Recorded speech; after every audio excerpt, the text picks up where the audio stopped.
Cuando los soldados hubieron crucificado a Jesús, tomaron su manto e hicieron 4 partes, una para cada soldado. Tomaron después su túnica, la cual era sin costura y de un solo tejido de arriba abajo. Entonces dijeron entre sí: no la partamos, sino echemos suerte sobre ella, a ver a quién le toca. Los evangelios están repletos de referencias al Antiguo Testamento. Estas referencias pueden ser de muchas formas, desde una cita explícita hasta una pequeña alusión como una simple metáfora, una palabra o un detalle que a primera vista no parece tener mucha importancia.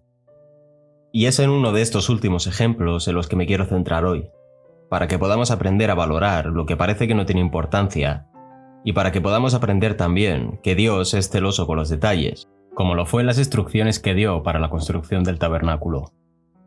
En este vídeo quiero responder a esta pregunta. ¿Por qué en el relato de la crucifixión Juan nos dice que la túnica de Cristo no tenía costuras y que por tanto no debía rasgarse? Hace unos días subí un vídeo en el que hice un pequeño estudio del capítulo 10 del Evangelio de Juan, en el que se recoge el discurso del buen pastor. Los que tuvisteis la amabilidad de ver el vídeo, pudisteis comprobar lo complejo que es y que en él se afirman muchas cosas interesantes. Uno de los temas centrales del discurso es la crítica que Cristo hace a los líderes de Israel, a los que acusa de ser malos pastores que no cuidan de su rebaño y que por tanto, en el futuro, será Cristo mismo el que ejercerá la función de pastor. No es casualidad que sea en el capítulo inmediatamente posterior que nos encontremos a Caifás hablando. Y esto es relevante porque el texto afirma que Caifás es sumo sacerdote y, por tanto, pastor de Israel. Y tampoco es casualidad que en sus palabras encontremos ecos del discurso que Cristo pronunció un poco antes. Pero vamos a contextualizarlo un poco. Después de que Cristo resucitara a Lázaro, se reunió el Sanedrín, preocupado por los signos que Cristo estaba realizando y que no hacían sino aumentar la fama y la autoridad del Señor. Fijaos en lo que se dice en esta reunión, y en especial en las palabras de Caifás. Uno de ellos, Caifás, que era sumo sacerdote aquel año, les dijo: «Vosotros no entendéis ni palabra. ¿No comprendéis que os conviene que uno muera por el pueblo y que no perezca la nación entera?» Esto no lo dijo por propio impulso, sino que por ser sumo sacerdote aquel año, habló proféticamente, anunciando que Jesús iba a morir por la nación, y no solo por la nación, sino también para reunir a los hijos de Dios dispersos.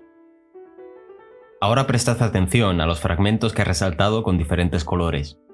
En primer lugar, fijaos de qué forma Caifás, pastor de Israel, censura a los miembros del Sanedrín. Les dice que no saben, que no entienden nada. Aquí tenemos el primer contraste con Cristo, el buen pastor, que afirma en numerosas ocasiones que entre él y sus ovejas hay una relación íntima de conocimiento mutuo. En segundo lugar, podemos ver que se dice hasta en 2 ocasiones y en un espacio muy pequeño de tiempo, lo cual nos debería empezar a poner alerta, que Caifás era el sumo sacerdote. Hay una tercera ocasión en la que se reitera de nuevo esta condición de Caifás, pero esto lo veremos al final, cuando lo unamos todo. Y en tercer lugar hay que destacar una cosa, y es que una de las funciones del sumo sacerdote según la ley del Levítico es que éste debía escoger todos los años las víctimas que en el día de la expiación o Yom Kippur habían de sacrificarse tanto para la expiación de los pecados del sumo sacerdote como de los del pueblo de Israel.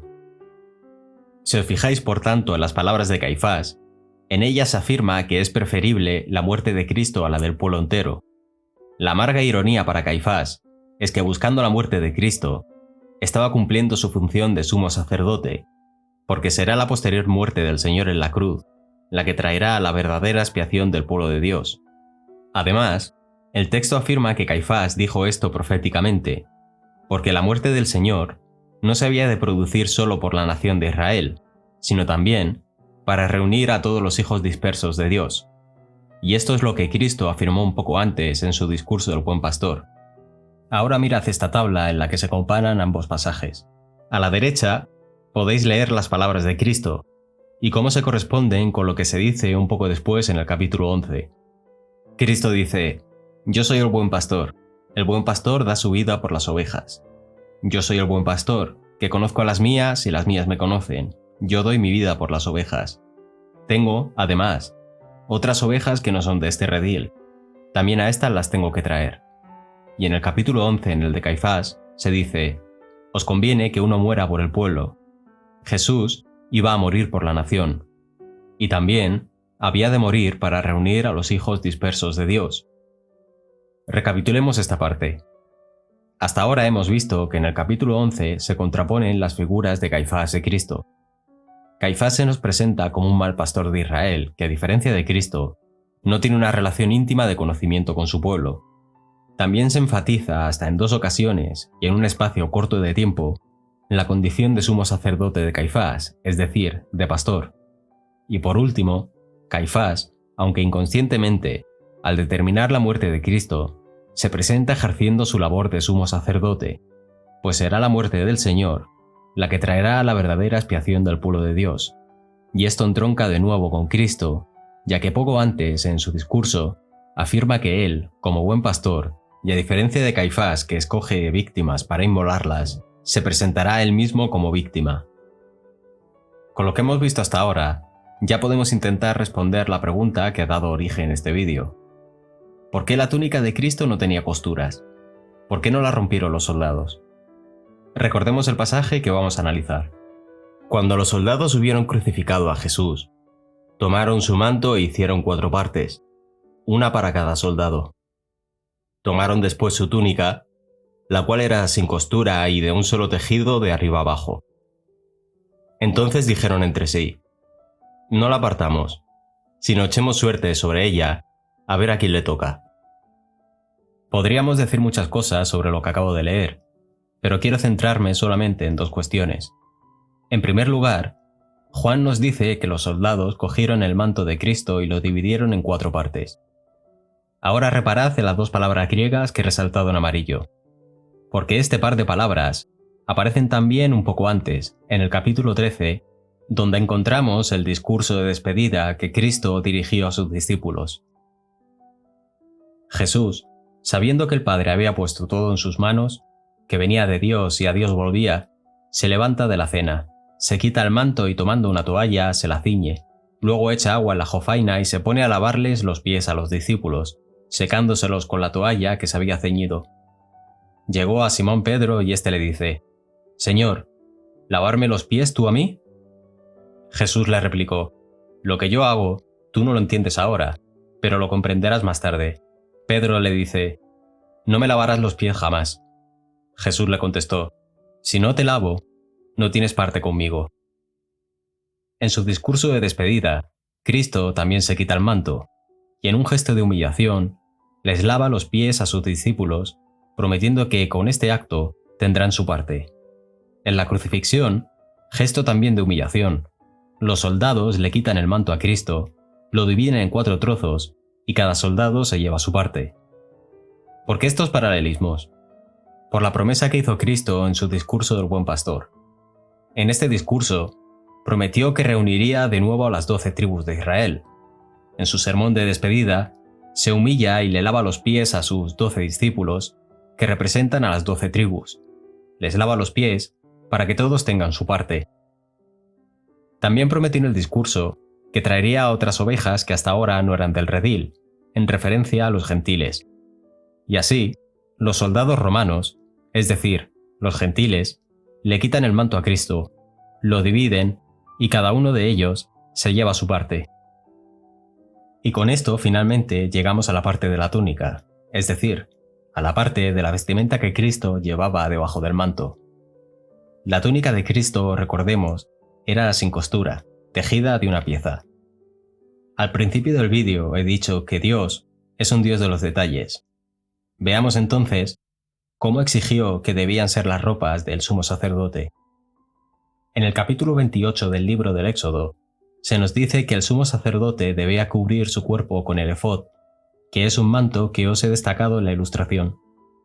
Debajo de este manto, el sumo sacerdote debía llevar otro ropaje, que en el libro del Éxodo se nos describe así: «Confeccionarás el manto del efod, todo él de púrpura violácea. Llevará en el centro una abertura para la cabeza, con un dobladillo alrededor, como la abertura de un coselete para que no se rasgue». Es decir, Debajo del manto, el efod, el sumo sacerdote llevaba otra prenda, sin costuras, con una pequeña apertura para que no se rasgase.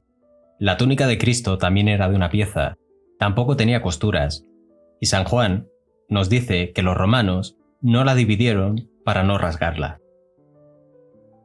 ¿Pudiera ser que con estas alusiones San Juan nos esté indicando que Cristo no era solamente víctima, sino también un sacerdote?